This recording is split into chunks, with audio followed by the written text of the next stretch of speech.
L'asturiano y el castellano conviven en la sociedad civil con normalidad. Les conversaciones bilingües o l'uso alterno d'una i otra llengua danse cada día nes cais d'Astúries.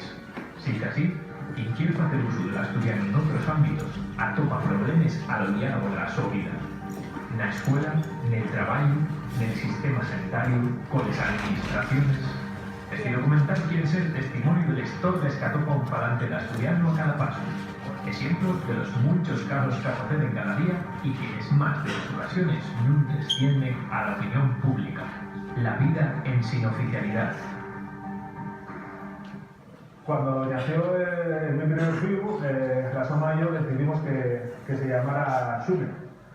Cuando fuimos a Solvado, dijéronnos que si queríamos poner un nombre en asturiano tenía que ser uno de los que tuvieran en un documento que tenían ahí.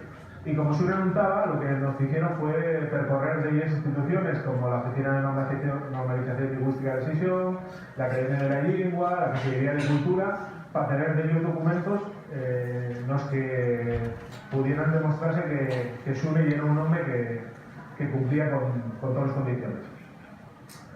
Cuando tuvimos el segundo año, que ya era una niña, en la Soma y yo decidimos que queríamos llamar a Yuna.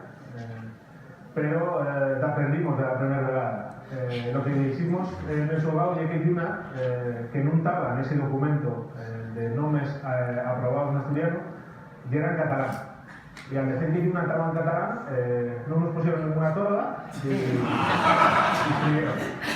Estas son de las cuestiones que tenemos los astroparantes, los niños astroparantes que nada más que nacemos o casi a los pocos horas de nacer ya tenemos problemas para poder vivir o incluso para nacer en nuestro idioma materno, ¿no? En el asturiano en este caso.